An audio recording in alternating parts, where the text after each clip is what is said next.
Your destination will be on the left. Yeah, let me see it. Dambo World. That's Wow. serious. You know, I mean, It is serious. he made this sort of Burning Man in Denmark on his own. Wow, look at this. Wow. This is a time warp. We're supposed to Yell into it? yell into it. Oh my god, look at all the materials. That's future trolls. Shipping containers. What is that up there? They're old. Looks like an old lighthouse. Look at that, spools. Oh my gosh, you can see how those become trolls. Thomas? Thomas? Hello?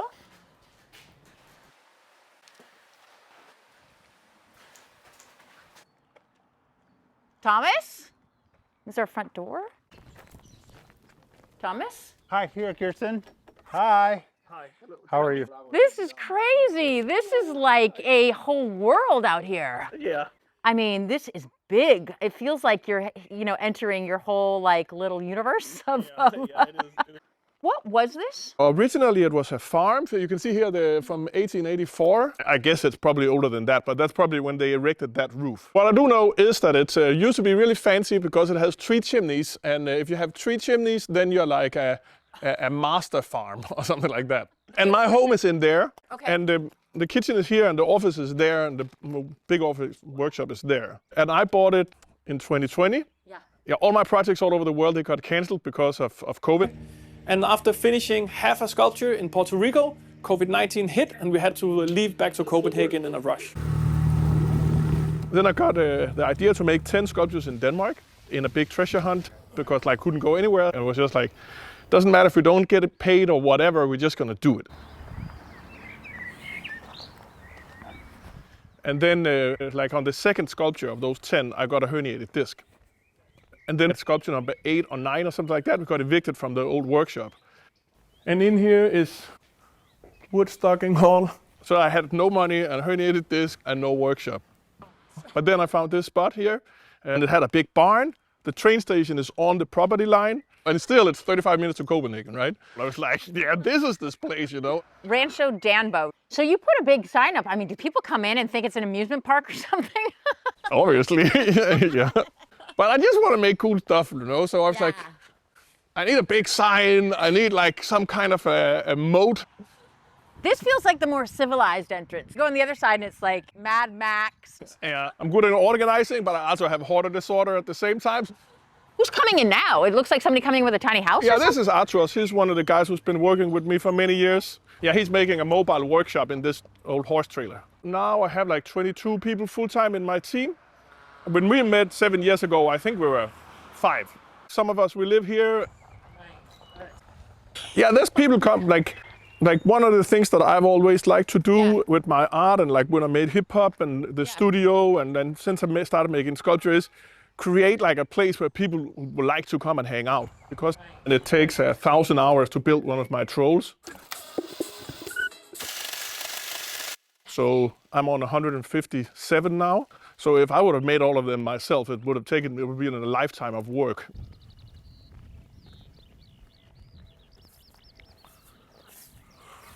Yeah, and here we have the bodega. When you visited me like 8 years ago or something, we had big parties in Copenhagen. Then we moved out here and I was like, we need to have a place where we can still go and have a party and a little bodega. And then we built this. This design is inspired by what? Dr. Seuss. I said, yeah, Dr. Seuss or something? I just wanted to make it like a country style and I just want to have everything like all like man-made. I wanted to have it away and I wanted to have it feeling more like Western-y. When all that gets cleaned out again, then people are really like, oh, it feels really like idyllic and old school out here, And then I was like, this is a perfect place to build a bodega around this stone. So the stone is part of you wanted it inside, like you built it around. Yeah. That was also just a beam that was like in the way somewhere that we had to cut down.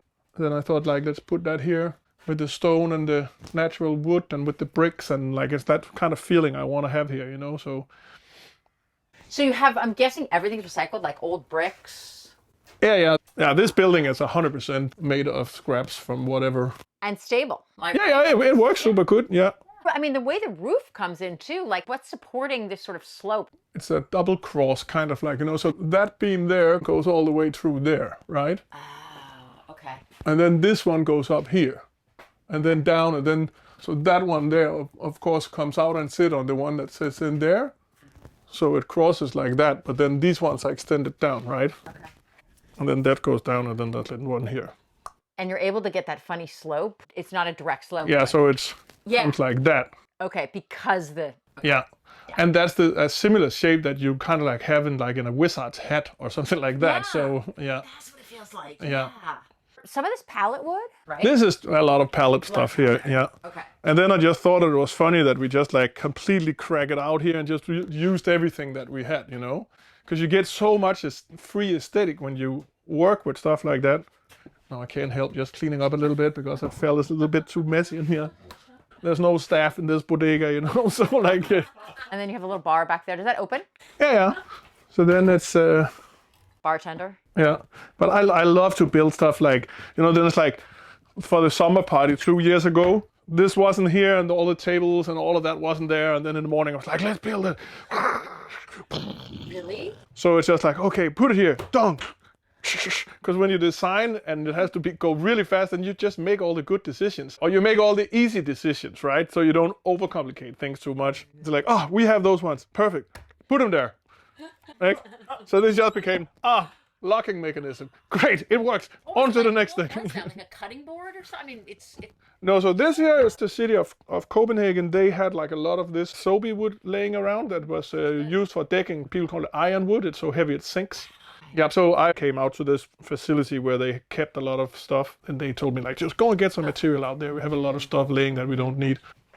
what's the floor? It is a birch plywood that comes from these shops that are called Flying Tiger of Copenhagen. Yeah. That's like the Danish $1 store. They remodel their shops every 5th year or something like that. And then so I've gotten hundreds and hundreds of these big boxes made of plywood. Almost the first 100 troll heads were made of that plywood. And so much so you'll also see it other places where it's like it's the floor here and it's the wall there. And like so it's a lot of things we've used it for. And they gave it to you. Yeah. What is this? Some glue? Sometimes people also just leave stuff for me because they're like, he probably wants that. And then I've gotten some of these ones here because there is so many of these being produced because like all the fiber internet cable. So it's like amount of these ones that are getting produced and thrown out is mind-boggling. But they're put together in a way so they're just super, super shitty to take apart because they're all put together with nails. See here how many nails are in them? So they stand like somewhere and they just like tuk, tuk, tuk, tuk, tuk, tuk, tuk, and they shoot all of this in. Imagine if that person who owns that factory would use screws instead. Then wherever these end up in the world, then they could all be recycled, right? But because they use nails, so most of these, they just get produced with a cable on, then they get shipped to wherever in the world, and then they're so hard to take apart.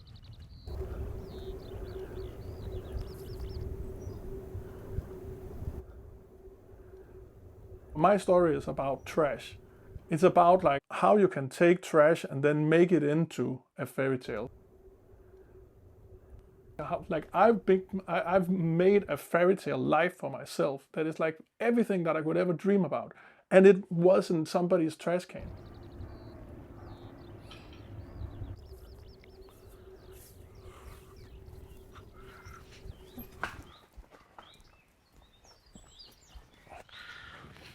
And then here I built the sauna. So this is a big Danish flooring company. They make parquet flooring. And when they produce the parquet floors, there's a lot of them that doesn't make the cut because they have like different imperfections, right? So they have so much of this, so they build an incineration plant next to their production facility that is just like 10 km from here or something like that. And then we've had a partnership with them where we then got wood for the trolls and like that. And then I also collected all this. So this is all birch. And I made it for all the walls and the bench and everything. The complete entire inside is just only cladded with that. So that became the sauna. And then that started with this window That was like the vision was I want to sit here and then be able to look out on the swimming lake under that oak tree. And then there's a tree standing outside here and there's a tree standing there. And so I basically just put a couple of boards in between the trees and I said like, this is the shape of the sauna, this is where it fits. And then we built the sauna. And then since this was a circle, then I put a nail from the center and then that's how I then drew these lines here for the benches. So it's kind of like a spider web pattern that's origins from here and then comes out here. And then I've made it so that this is on hinges here so that you can pull this up if we need to have some extra people sleeping here. To sleep in here? Oh, so you can, it's multi-use. Yeah, It's a guest cottage and a sauna. Like if needed, somebody can sleep there, right? It's great. There's just no reason for not to do it, I thought. And were you able to insulate this enough? Yeah, so there's this reflective material that maybe you can catch a glimpse of it here. Okay. Now this is a reflective material that you use to put in a sauna. This is on the inside and then it's cladded outside and then there's the material on the outside. And this was actually from when I built the troll number 100. Then the Boy Scouts, they made birdhouses for me in all this here, that some scraps they had gotten. And then the leftover from the birdhouse workshop, we made 1,000 birdhouses. That then became the siding of the sauna. And then it's always, then my crew, then they drive wood over in a plastic thing. And I'm like, no, we cannot have plastic in this part of the property. Everything here should be like looking natural and like that, you know.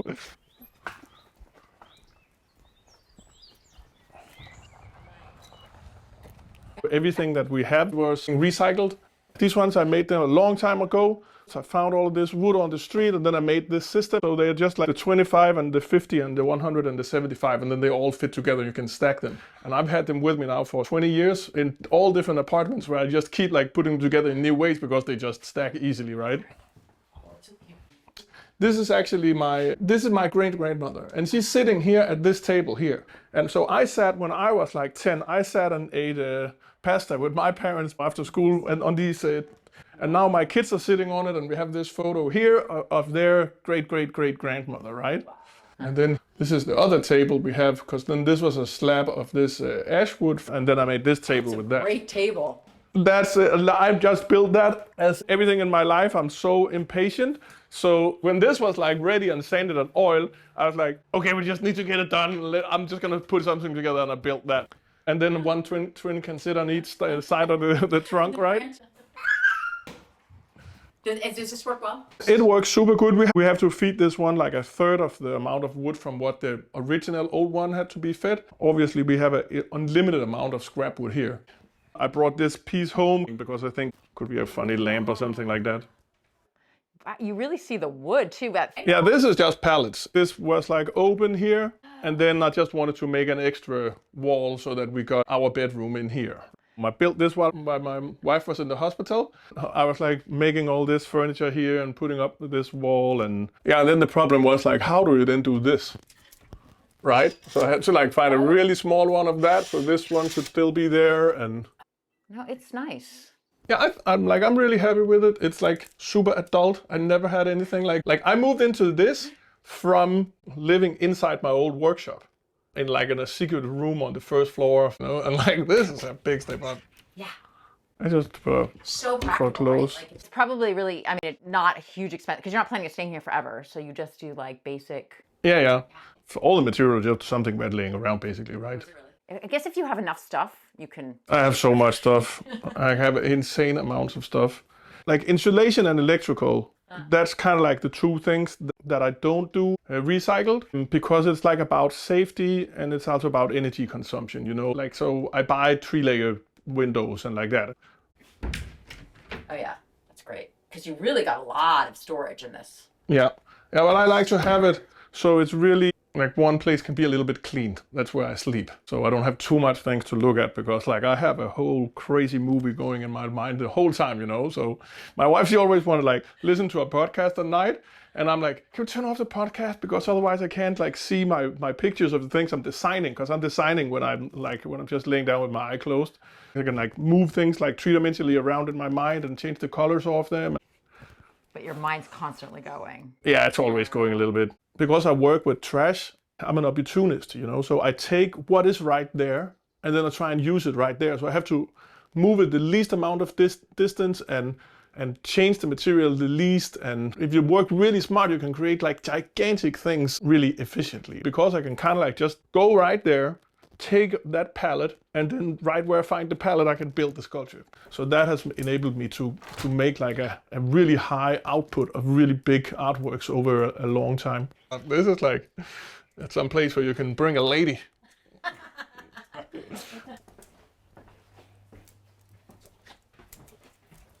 Anybody in 2020, they'll come into this and then they'll be like, that looks old, you know? Yeah. And then the normal thing that people will do is that then they'll completely gut it. But I think more like, this is also really unique. And it's also really expensive materials and really expensive to redo it. So I'm more like, what can we do to kind of like maybe support it a little bit? And then at that point, we were driving across the United States from New Jersey to Seattle and then building 10 sculptures in this big old RV we had bought that's called the roller coaster. Then we have kind of like my little cactus theme here. This is like a desert. I felt like this is like a desert feeling. I had wanted to then make this into a cactus. Because then you could have like somebody that went out like that, where you would have the toilet paper in, and then that was going to be my cactus theme.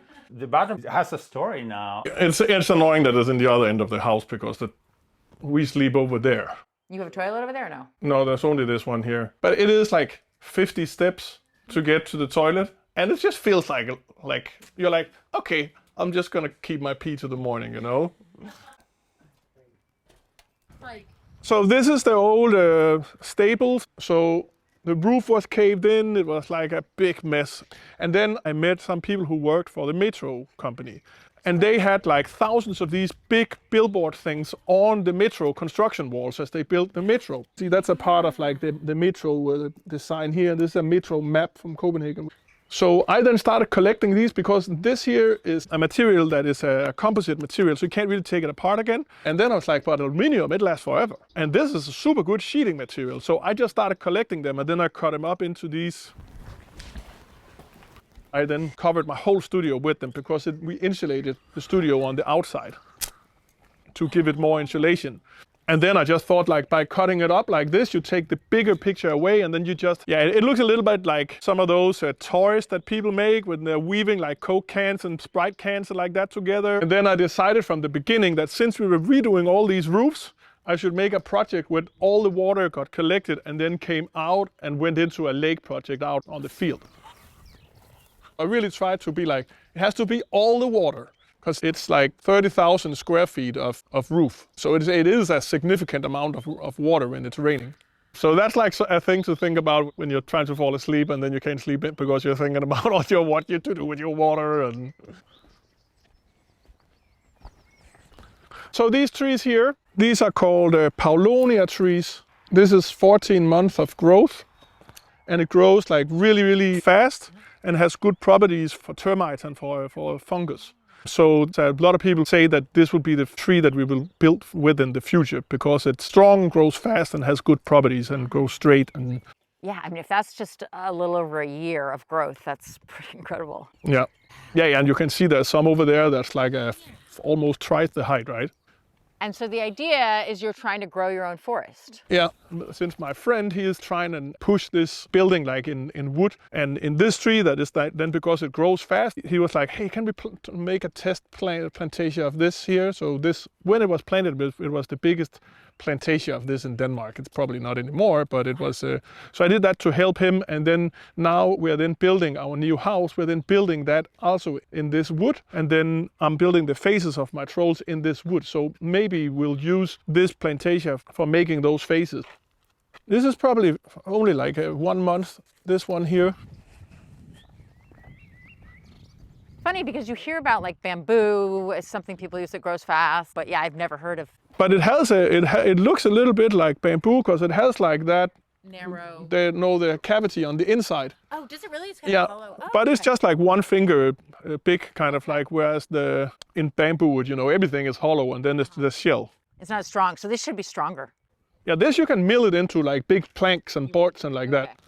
Because they grow so fast, and then the rainwater, we then pump it up here, and then gravity feeds out into the watering system of the plantation. Wow. So you're making a pool, a lake? Yeah. So the water from the roof and like that, it comes out over here, And so this will be like a water keeping and a natural swimming pond at the same time. Go for it. Because I'm always imagining how other people will interact with the things I make, right? And then if this overflows with rainwater, it'll then spill over in here. So then all the water from all the roofs and the water from all of this and all of that then spills in as a storm drain here. And then the reason it is so deep, it is because everything is just gravity fed here. So we don't need to pump it or anything. Instead of digging down plastic drains all over the property, just bring all the water out here and then just lead it down toward the big lake that is down here. And then make it into a feature in the landscape. And then also make it into a green highway. You know, it was all farmland with just only one crop. And so there's like a regreening and also a biodiversity aspect to it, but also there's like a landscaping aspect to it. And then there's also a practical aspect of just getting the water off the property and make sure that no matter what happens, then all the water will always be able to flow away from the property. So then that became my canyon. Like, it's not really done yet, but it's built so that there's like there's like a walkway here. So if you go down over there, you can walk down in the bottom of the canyon and then keep walking here. Right, and now it's just dug in like that, but it'll be settled in a couple of years, and then it'll look more natural, right? So then everything always is built like with. I've been collecting big tree trunks for when people cut. This is one of these things that somebody just gave me from the local area because I can see what is trash. And all these stones here, they are all I wrote in like the local little Facebook group for these two small villages here. If somebody had like big piles of stones for their farms, and then I got like 150 tons of just smaller stones. When it comes to things that people don't want, they're happy that you take it. Because they're just in the way. They've been laying for 100 years, they've been laying there accumulating. And they're like, I could park my tractor there instead, yeah. Whatever, you know? That's great. Oh, wow. There's more water down there. That's you too? Yeah, that's the lake we're digging. Because this is that area that always floods. It used to be a lake, then it was filled up like many, many years ago. So it was always flooded. Then we got permission to redig, to basically dig the lake back again. These aren't trees, are they? Yeah, so this is the forest that we planted. So this is 7 Danish natural species that is planted here. So it's like hazel and oak and birch and chestnut. But the idea is this is really in the future. I mean, they're not going to see this be a forest for... No, it's going to be a long time, yeah. Yeah. But the forest is also beautiful when it's just like this, you know. Yeah. So in 5 years, it's going to be nice also. And this here is La Laguna. So it's three las. Yeah, now it's becoming a lake again. And then I've hidden the entrance in between these stones here. Right, so imagine that you have like high weeds growing up here on the shore, and then you can't sense when it starts and stops. To La Laguna. Because then you have the laguna here. Oh my gosh, you have a beach. And then I'm imagining like, sometime we're gonna have a really funny beach party here. So now I'm just excited how high the water is gonna go up. So I can see that since yesterday, around this time, it raised up like 6 inches. Great. And you'll just have lots of plants or grass will grow or... I think I'm gonna try to put some trees in some tactical locations and like that, but ultimately like I've tried to design everything so that I don't need to maintain anything. Oh wow, you see how we're just gonna be surrounded by forest. That's gonna be a great playground for my kids, right? Oh.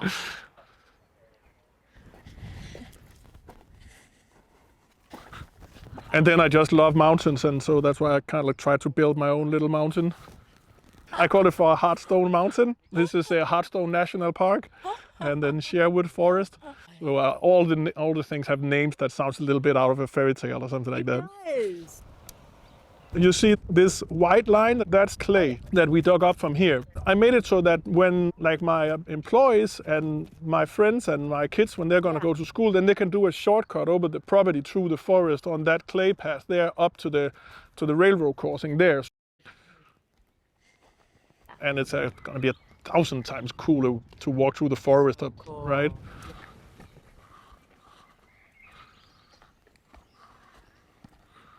When you are a recycle artist, people always ask you, do you want to have my trash? And then you have a hard time saying no. So this is just like wood, so you can see like it can be from all different places where we get stuff, right? And then we collect it, and then here it's like just a good assortment that can go straight into the workshop there. I mean, you even have some that are like, look like branches from the property? No, that is from an oak forest. You have to trim more and more out to make room. Yeah, but it's just materials come and then they go again and then they become something. And then when I have to build something, then I go over and then I'm like, okay, I need this many meters and like that. And could it maybe be this, or should it maybe rather be this? Or yeah, you have bricks. This is like an interlocking concrete tile stone. It's these ones here. But I think that I'll pave like some of the courtyard with them once I have enough. So I'm collecting a little bit. I try and then see when it can get a new life for this or for that. Sometimes it works and sometimes it doesn't. But pallets, you can just get all the pallets you want. Like if anybody in the world needs pallets, go behind your local hardware store or just go drive to an industrial area. Yeah. Look where the pallets are. Go in and talk to the people that owns that building, and then they'll say thank you when you take their pallets away. So I never have a problem getting pallets. And I even have a pallet machine here to cut pallets apart. So this is the blade of the bandsaw, and then the height from the table to here is then the same height as from the ground to just in between there. So imagine the bandsaw blade then cuts there, then you readjust the tables and then cut there and cut there. So it just cuts all the way through. So then what you're left with is then the pallet boards that have then been cut. You can see the nail is still sitting in there. So much more to think about than just buying it off the shelf somewhere. Yeah, but then you get it for free and then you do it right. Yeah. Right? You do it right. Yeah. And if you do it right, then the world will love you and you will come a long way if you do it right. If you do it wrong, then the world won't love you, And now I have created this global phenomenon because I've done it right. And I think that's why the world have supported me.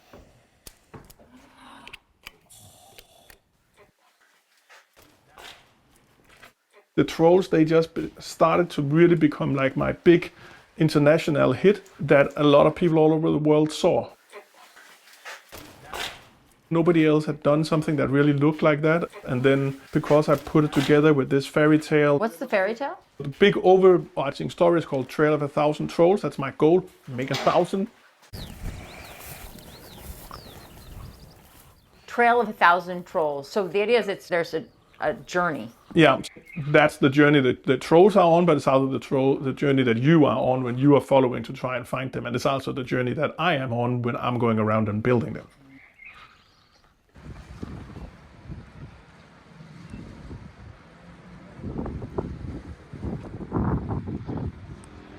People really are searching for them, right? That's part of this. A lot of people take vacations now to find trolls. Yeah.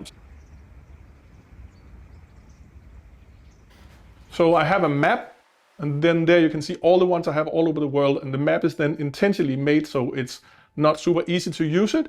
You can see your own location, you can see all the X's for all the trolls around the world, but you can't see the names of the countries, but you can see the shape of the lake, and you can see the shape of the islands and like that. And this one here, it is a secret one that is in an Airbnb apartment in Copenhagen. So you have to be a little bit smart and collaborate with other people to find it. Or cheat. People also cheat a little bit. I want my project to be physical and analog and outdoor and real and textile and natural, and I don't want it to be a computer game. I make all these riddles that guides people around. So for example, this is the book for my number 100. So this is a troll alphabet that kids on the internet, they have made for me. This specific riddle here, it leads you to the troll number 100. This sculpture here, this is the number 100 that I made in secrecy. We built this in extreme secrecy. We brought all the material out like in the middle of the night, and we put up multiple decoys. Like we had like somebody who was like gonna prune in the park, so they were pruning in the daytime hours to mask the sound of our building. But even it's really deep in a really big forest here in Denmark. So this riddle here, it says, go where the spiral leads you home and 4 big rings are made of stone. And then it basically it ends up leading to the fake troll number 100. That was a decoy troll that I had made. Led people on from the decoy, it led them on to the troll number 100. And less than 48 hours later, the first photos started to appear online. My most secret troll to date, the troll number 100, the Moon Mother, had been found. I just come from a place where a lot of fairy tales was written, you know, like Hans Christian Andersen, he was like born just around the corner from where I was born, you know, and I grew up with all these stories about trolls and the woods and the Vikings and all these things. So, and now it just feels like that's what I should spend my time doing. That's around when I met you, when I made all different recycle projects with birdhouses, with a floating project. But then, because I was the recycle artist and I wanted to make big scale sculptures, then I started to work with this like fragmentized. And then I started experimenting with what can I make in smaller pieces. And then that led me on to an aesthetic where I don't need to paint it. I just paint it with the wood so that you have like the beard, that's the smallest broken pieces. For example, on this one, we start building the legs and they have the boards, then all the offcuts, they come then up and become like the shingling of the fur. And then like the smaller broken pieces from disassembling the pallets, they could then become the hair. So I really tried to like make it into like a system where everything could be utilized. Here we have some more hoarding going on. That's these boxes I talked about. This is a plywood and then it has like a little groove that's cut in there, but it is just one sheet of plywood. So that's the plywood that I've gotten like thousands of pieces of. And then you can see here is like hinges from the corners. And you look here. Oh gosh, so many. And this is less than half of the amount of hinges I have. There's also a lot of wheels, right? Because all of them are born with wheels. These wheels here. What are you going to do with all the wheels and hinges? We used 2 of them for the door for the chicken coop. We can make a lot of chicken coops. Yeah. And then I have it organized, right? They're all labeled. Well, you're pretty organized. Because if trash is not organized, it's just trash. You know, a landfill is just a lot of material. It's just one big pile that is raining on, right? So I just try and put it indoor and organize it. And then I just got so many of those boxes. I was offered like 500,000, but I just, yeah. Right.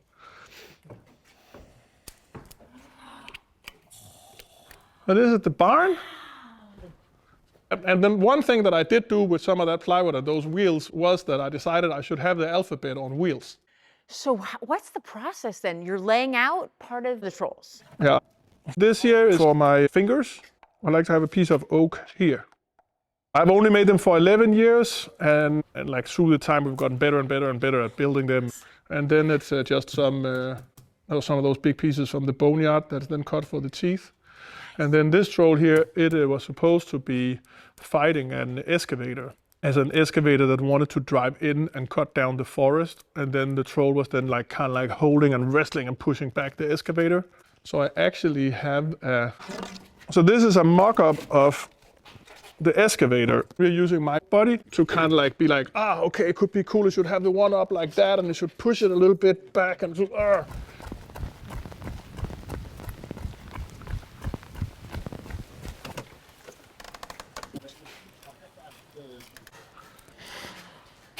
The stories, they travel really, really long, you know?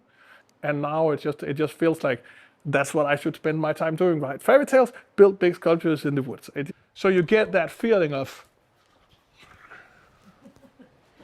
yeah, so this is a size that's made to where the head comes off and then it fits in a high cube shipping container without the head on in one piece. So that's the logistics. You're thinking about moving everything. No, because like in 90% of the sculptures I've made have just been built on site. Okay. But then as we've gotten a little bit older and kids and families and like that, we're trying to just see if we can build a little bit, just to cut a little bit of the traveling.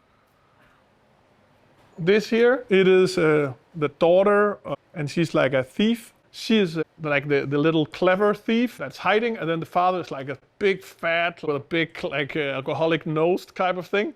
And then his job it is to then put all the poison in a big pot and stir it and then drink it, because then he neutralizes. So because of that, I built him in like a little bit more dirty, different types of boards and like that to make him a little bit more like, because his body has to absorb all the poison. And then in the fairy tale, it's like that. He just loves his job. He has the best job. He can just drink all that stuff and sit over there, roar, and sing a song. This one here is this one here. This one is for an exhibition that I'm making in North Carolina, where there is a family of trolls. The story is called the grandmother tree. This troll here, it is standing just in the outskirts of the forest and peeking out, and then it's holding in its one hand, it's then holding the tip of its mother's tail.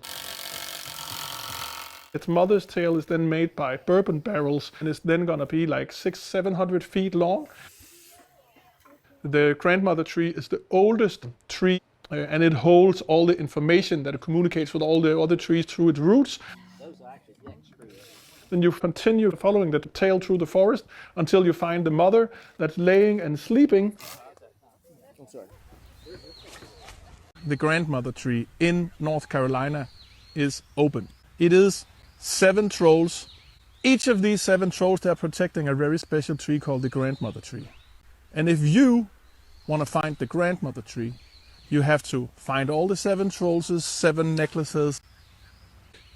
I think it's fun to try and write these like modern folklore stories that is kind of like that they used to be in the old days, but they're just about like the current issues of our world. It's called Mama Rosa.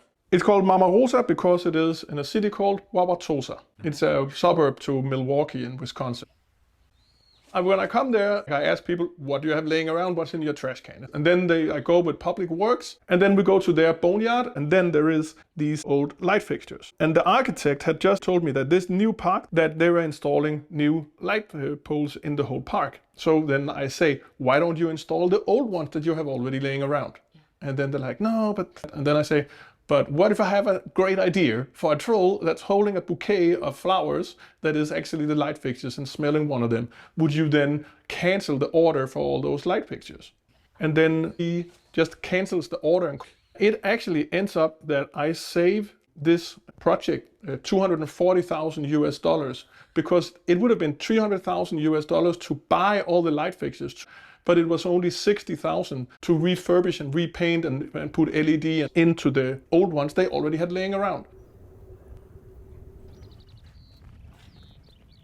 Yeah, the troll, it's like a old like creature that have been used to explain like the unexplaining mythical creature like a dragon or something like that. Some people will say that it exists, and some people will say it never existed.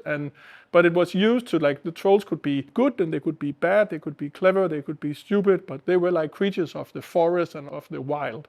And that's how I use them. And my trolls are really big. Often trolls have been smaller and depicted in popular culture and popular like fairy tales and like stupid and dumb. Where I like to think about them more like that they're intelligent and has another intelligence than the humans, because they understand the flow of the water and the air and the humming of the bees, and like they understand the language of the world, and because of that they understand how the humans are messing it up, and then they are like the gate between the natural worlds and the humans, and trying to basically make the human species behave good so it doesn't mess it up for all the other species.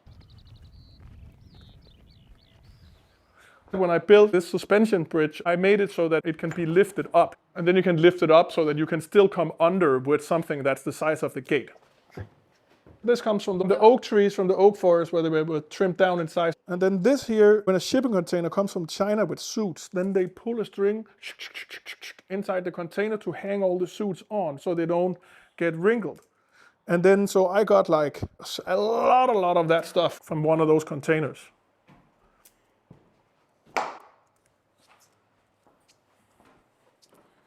So this is what I call the wizard tower. The wizard tower. Yeah. Because in Danish, a wizard is called en troldmand, a troll man. It is what a wizard is called in Danish. And magic is called trolldom. Wow. Yeah, but it's because a troll is magical. So a human that knew how to do magic was then a troll human, a troll man. And then magic was then trolldom. And then, and then, you know, like in many fairy tales, a wizard will have a tower. And here I have my troll wizard staff. And this is just some scraps I got somewhere. And then I designed it into here like this. What I did was that I just took like 6 chairs, and then I put the 6 chairs here and tried to make the flow that we could like optimize the space in under here the most. And then I like to do it like this for the kids. And I tell them like, and this is a magical table. There's like a four birdhouses in 4 different stories on top of each other up there. Then I'll sit here and write my story sometimes, and then I'm just a sucker for fairy tales and stuff, you know. So it's also like reminds me a little bit of Sauron's eye. If you build your furniture yourself, you're just more happy with it than if you buy it. It doesn't matter if you paid like so much money for it. If you made it yourself, you're happy with it. When you are a recycle artist, people always ask you, do you want to have my trash? And then you have a hard time saying no. And then I just try and not like make it into something like so perfect. It's more like, no, this is like a funny, cool thing to do. If it feels good, it feels good, and then that's what I should do. So I try and have like a playful approach to it, I think. The same way as I would build my treetop house when I was a kid. We build until that my mother yells out the window, now there's a dinner, and then we go in and eat dinner and then continue the next day, right?